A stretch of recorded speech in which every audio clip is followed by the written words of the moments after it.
करेंगे। झारखंड कर्मचारी चयन आयोग ने स्नातक स्तरीय संयुक्त प्रतियोगिता परीक्षा 2023 की तिथि घोषित कर दी है। ये परीक्षा 2 चरणों में आयोजित होगी। आयोग की ओर से जारी सूचना के अनुसार प्रथम और द्वितीय पत्र की परीक्षा 9 अक्टूबर को आयोजित होगी और परीक्षार्थियों को परीक्षा की तिथि और परीक्षा केंद्र के जिला और शहर की जानकारी 26 सितंबर से एसएमएस और ईमेल के माध्यम से उपलब्ध करा दी जाएगी। वहीं परीक्षा का प्रवेश पत्र 6 अक्टूबर से आयोग की आधिकारिक वेबसाइट पर डाउनलोड के लिए उपलब्ध रहेगा। यानी अभ्यर्थियों को अब तय समय के भीतर अपनी तैयारियों को अंतिम रूप देना होगा।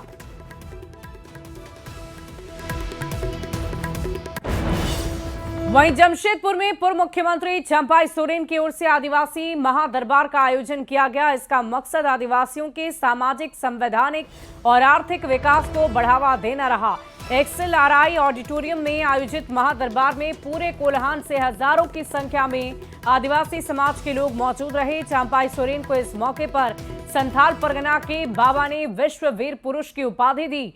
चंपाई सोरेन ने 22 दिसंबर को भोगनाडीह में 5 लाख आदिवासी के साथ सभा करने और आदिवासियों की जमीन वापस दिलाने की हुंकार भरी है।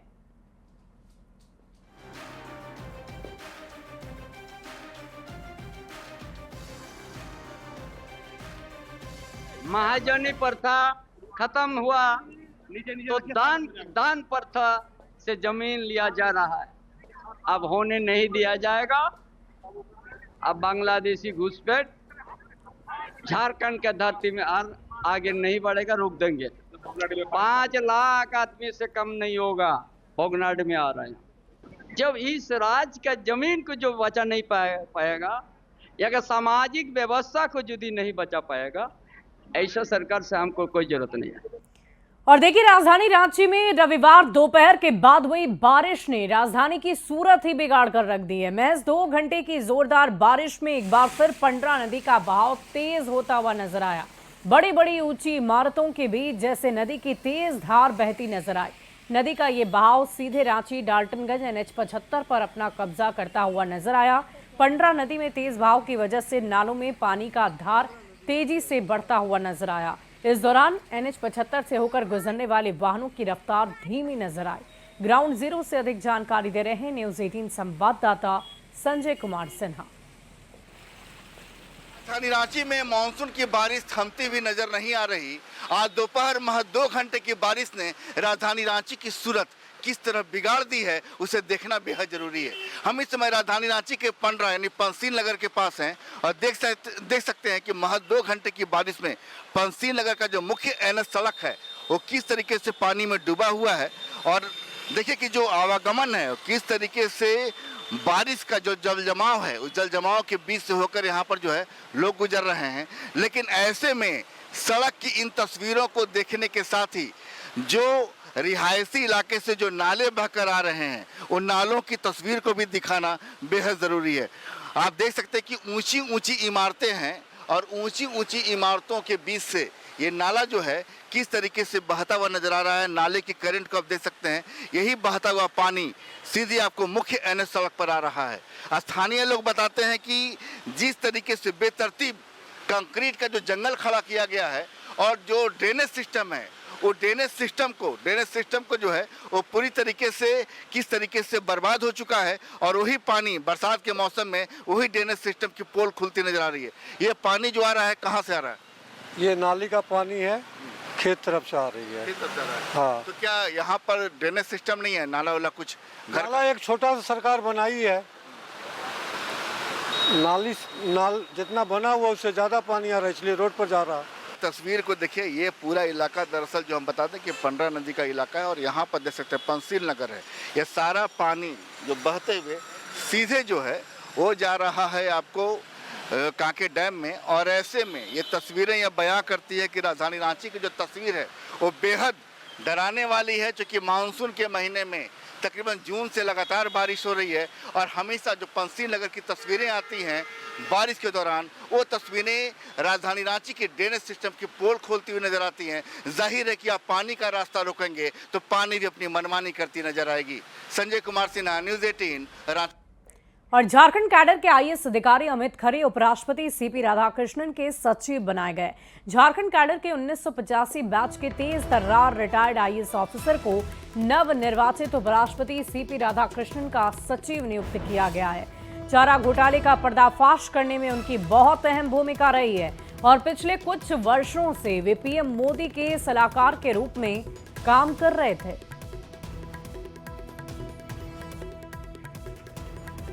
अगली खबर भी राजधानी रांची से ही है, जहां लोअर बाजार थाने की पुलिस ने लगातार हो रही ई रिक्शा चोरी की घटनाओं का खुलासा किया। गिरोह के 5 आरोपियों को भी गिरफ्तार किया गया है और इसी गिरोह ने खूंटी में भी ई रिक्शा चोरी करने का काम किया था और इसमें इस गिरोह के मास्टरमाइंड को भी गिरफ्तार किया गया है। पुलिस अब इस गिरोह से जुड़े अन्य लोग और कबाड़ी नेटवर्क की भी जांच लगातार कर रही है। कार्रवाई के तहत मोहम्मद इश्तियाक अंसारी को गिरफ्तार किया गया। इश्तियाक अंसारी के बताए अनुसार अन्य अपराध कर्मियों को भी गिरफ्तार किया गया है। अपराध कर्मियों के बताए अनुसार 3 टोटो एवं 1 टेम्पो को बरामद किया गया है। और दुर्गा पूजा के दरमियान पूजा पंडालों में मां भवानी के दर्शन को लेकर श्रद्धालुओं की भीड़ उमड़ती है और ऐसे में सबसे बड़ी चुनौती होती है ट्रैफिक व्यवस्था को लेकर तैयारी रखना, जिसको लेकर तैयारियां अभी से ही शुरू कर दी गई हैं। विशेष रूप से पूजा पंडालों के पास गाड़ियों का परिचालन ना हो, इसे लेकर ट्रैफिक बैरिकेडिंग की व्यवस्था जारी है। षष्ठी से नवमी तक रांची के मेन रोड में गाड़ियों का आवागमन ना हो, इसे लेकर शाम 4 बजे से नो एंट्री लागू किया जा रहा है। इस बार और बेहतर यातायात व्यवस्था हम लोग देने का प्रयास करेंगे। साथ ही कुछ जो रहते हैं जैसे कि नो एंट्री का समय या फिर कहाँ गाड़ियों की पार्किंग होगी दुर्गा पूजा के समय, कहाँ तक गाड़ियाँ आ सकेगी, बड़े वाहनों का भारी माल वाहनों का क्या रहेगा आने जाने का समय, तो वो सभी पर हम लोगों ने पूरी तरीके से प्लान कर लिया है। जेएमएम ने पीएम मोदी पर मणिपुर हिंसा और चुनावी राजनीति को लेकर गंभीर सवाल खड़े किए।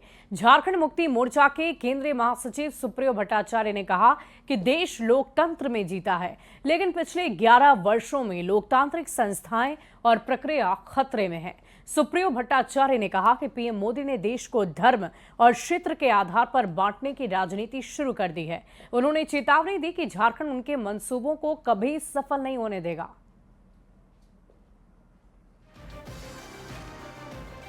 चुनावी जीत के लिए यदि देश चलेगा, यदि केंद्र सरकार चलेगी,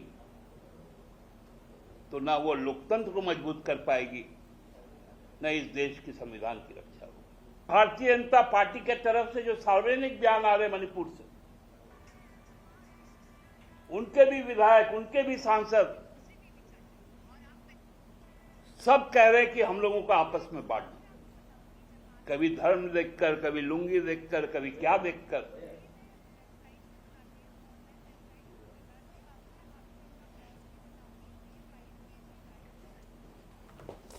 इस तरह से देश आगे नहीं बढ़ सकता। हजारीबाग के पूर्व सांसद एवं पूर्व केंद्रीय मंत्री जयंत सिन्हा एक बार फिर चर्चा का विषय बन गए हैं। साल 2024 लोकसभा चुनाव में बीजेपी से टिकट कटने के बाद उनकी सक्रिय राजनीति से दूरी की चर्चा हो रही थी, लेकिन हाल ही के दिनों में उनका अंदाज नए संकेत दे रहा है। हजारीबाग और रामगढ़ को जोड़ने वाली गिद्दी रिवर साइड पुल की जर्जर स्थिति पर सवाल खड़े किए गए हैं। रांची जाते वक्त गिद्दी रिवर साइड पुल पर खड़े होकर जयंत सिन्हा ने पुल की जर्जर स्थिति पर गंभीर चिंता व्यक्त की। उन्होंने सीधा सवाल ये उठाया कि जिला प्रशासन किसी बड़ी त्रासदी का इंतजार कर रही है। आखिर क्यों इस पुल की मरम्मतीकरण का काम नहीं किया गया? उन्होंने चेतावनी भरे लहजे में कहा कि अगर जिला प्रशासन और कोल इंडिया ने 15 दिन के भीतर इस पुल की मरम्मतीकरण का काम पूरा नहीं किया तो वे खुद जनता के साथ पुल बचाओ अभियान पर निकल जाएंगे। साथ ही उन्होंने साफ कहा है कि जरूरत पड़ी तो ट्रैफिक को पुल पर रोक भी दिया जाएगा ताकि लोगों की जान को खतरे में न डाला जाए। कई वर्षों से मुझे बड़ी चिंता है स्कूल के स्ट्रक्चरल इंटेग्रिटी पे, क्योंकि कभी भी अगर यहाँ कोई चीज फेल हो गई तो बहुत बड़ी हादसा होगी, बहुत बड़ी त्रासदी। और इसलिए आज मैं घोषणा करता हूँ कि अगर जिला प्रशासन और कोल इंडिया इस पुल की मरम्मत 15 दिन के अंदर ही अंदर नहीं करेंगे तो मैं खुद यहाँ पुल बचाओ अभियान चालू करूंगा और यहाँ हम लोग पुल में ट्रैफिक जो है उसको नहीं जाने देंगे। इस पुल का मरम्मत होना बहुत जरूरी है। और बोकारो के नया मोड़ स्थित बिरसा आश्रम में होम्यो कॉन्क्लेव 2025 का आयोजन पहली बार झारखंड में किया जा रहा है। इस कॉन्क्लेव में भारत के विभिन्न कोनों से होम्योपैथिक के चिकित्सक भाग ले रहे हैं। इसका मुख्य उद्देश्य है होम्योपैथ के माध्यम से क्रोनिक डिजीज का इलाज करना, जिसके साइंटिफिक तरीके पर चर्चा हो रही थी। सेमिनार में चिकित्सक कोरोना के बाद जो बीमारियां लोगों को हो रही है उसे कैसे ठीक किया जाए, इस पर भी चर्चा कर रहे हैं।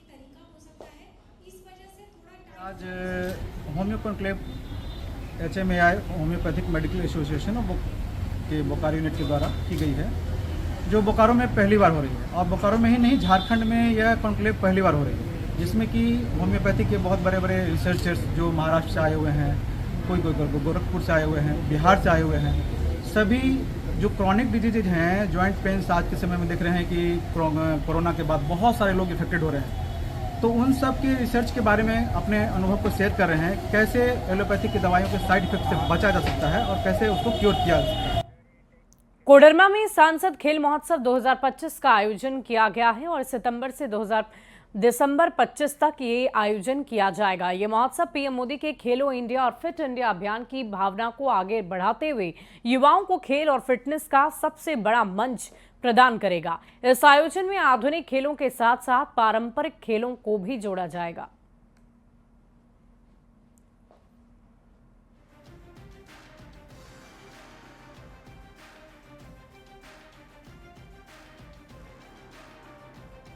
सांसद खेल महोत्सव जो माननीय प्रधानमंत्री जी के माध्यम से सभी सांसदों को ये आग्रह किया गया है कि अपने अपने क्षेत्र के अंदर सांसद खेल महोत्सव का आयोजन आप कराएं और ज़्यादा से ज़्यादा खेल के प्रति जो हमारे युवा जो खिलाड़ी हैं उनको ज़्यादा से ज़्यादा संख्या में लोगों की भागीदारी बन सके, इस पर काम करें। तो आज इसकी शुरुआत, आज पोस्टर लॉन्च हुआ, इसमें 8 प्रकार के खेल इस सांसद खेल महोत्सव में हम लोग कराने का निर्णय ये पूरी टीम ने लिया है। वहीं चाईबासा के सोनवा प्रखंड के सुदूर क्षेत्र में स्थित 2 गांव डाऊ और सकोड़ा के ग्रामीण सड़क की समस्या से कई दशकों से जूझ रहे हैं और अब इन दोनों गांव की सड़क की समस्या जल्द ही दूर होगी। सांसद जुबा मांझी और विधायक जगत मांझी ने डाऊ से सकोड़ा होते हुए बांसकाटा मुख्य सड़क तक बनने वाली 3.2 किलोमीटर सड़क निर्माण योजना का शिलान्यास किया। इस मौके पर कार्यक्रम को संबोधित करते हुए सांसद और विधायक ने कहा कि क्षेत्र के लोगों की सड़क की समस्या अब जल्द ही दूर होगी। वहीं क्षेत्र ग्रामीणों ने भी सड़क निर्माण को लेकर अपनी खुशी जाहिर की है। पश्चिमी सिंहभूम के सोनवा प्रखंड के सुदूर क्षेत्र में स्थित डाऊ और सकोड़ा 2 गांव सड़क की समस्या से कई दशक से जूझ रहे थे। आप ये देख रहे हैं, ये जो सड़क है, इस सड़क की हालत काफ़ी जर्जर है और 3-4 किलोमीटर इस सड़क की स्थिति ऐसी है कि लोगों को आवागमन में काफ़ी समस्या होती है। गांव तक जैसे एम्बुलेंस नहीं पहुंच पाता है, स्कूली बच्चों को भी स्कूल जाने में दिक्कत होती है। और आज इस सड़क के निर्माण के लिए सांसद जुबा मांझी और विधायक जगत मांझी द्वारा शिलान्यास किया गया। अब ये सड़क बनने वाली है, जिससे दोनों गांव मुख्य सड़क से जुड़ जाएंगे। इस सड़क बनने से डाऊ सकोड़ा के ग्रामीण जितने भी हैं उन लोग को सुविधा होगा। कहे सड़क बनने से बहुत सारी सुविधाएं आ जाएंगी। इस सड़क कह कि सड़क ही जो विकास का मूल आधार है, सड़क के बिना कोई भी गांव का विकास नहीं होगा। तो अन्य जो मूलभूत सुविधाएं पहुंचने में भी समस्या हो रही है। इस सड़क का निर्माण हो जाने से अब इन ग्रामीणों को उन मूलभूत सुविधाओं की भी पहुंच होगी और जो भी अन्य समस्याएं हैं वो दूर होगी। इसको लेकर ग्रामीणों में काफ़ी खुशी है। रुपेश प्रधान, न्यूज़ 18, चाईबासा। बढ़ते आगे अगली खबर राजधानी रांची से, जहां पेंडिंग केसेस के कारण पीड़ितों को इंसाफ मिलने में देरी होती है और इस वजह से पुलिस महकमे की भी काफी किरकिरी होती है। वहीं कई केसेस ऐसे भी होते हैं जिसमें अनुसंधानकर्ता की लापरवाही देखने को मिलती है। ऐसे में पुलिस मुख्यालय की तरफ से सभी एसपी को पिछले 5 सालों के लंबित केसेस के डिस्पोजल के आदेश दिए गए हैं। वहीं इन पेंडिंग केस के लिए कौन जिम्मेदार है, इसकी भी लिस्ट पुलिस मुख्यालय ने तलब की है।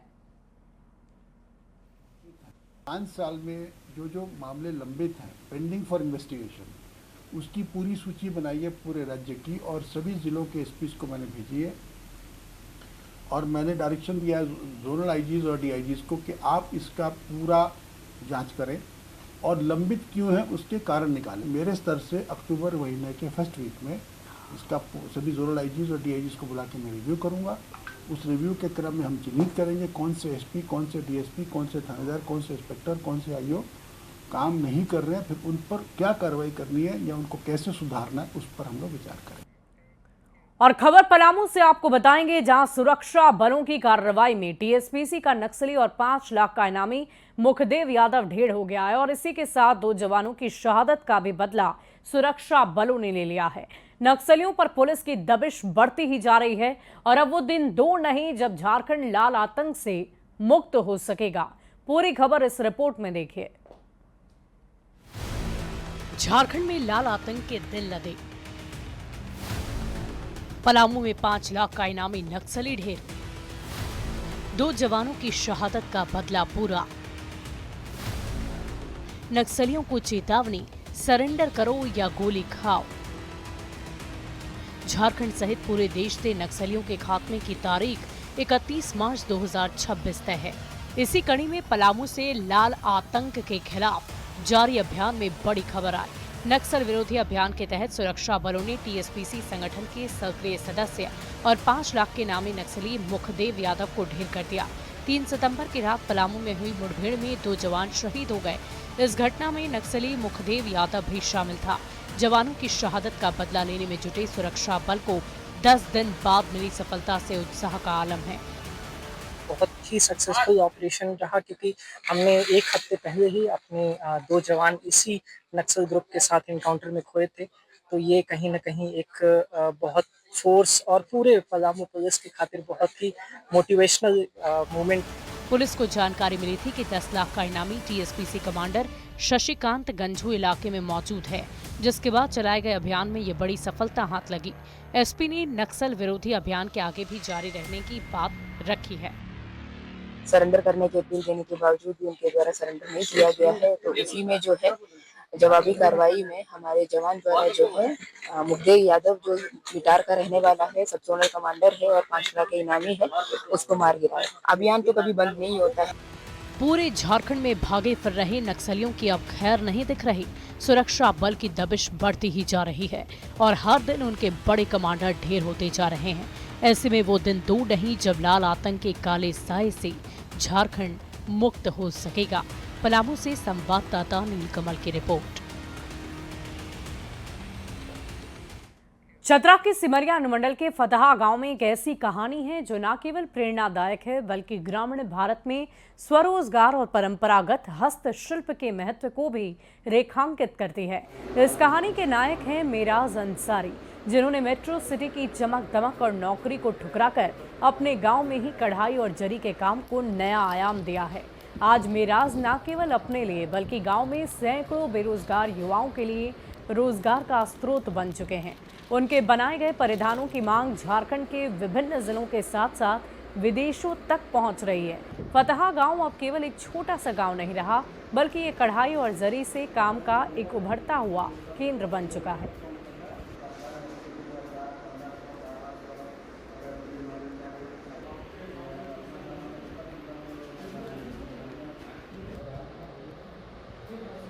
और ये तस्वीरें हम आपको चतरा से दिखा रहे हैं, जहां हुनर से गांव की तस्वीर कैसे बदली गई है वो तस्वीरें हम आपको दिखा रहे हैं। कैसे कढ़ाई की जा रही है वो तस्वीरें देखिए। बहुत ही बारीकी के साथ, मेहनत के साथ कढ़ाई का काम पूरा किया जा रहा है और इससे पूरे गांव को रोजगार भी मिल रहा है।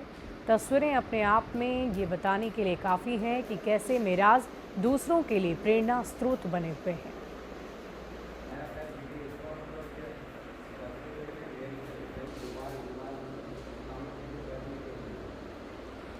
और फिलहाल इस बुलेटिन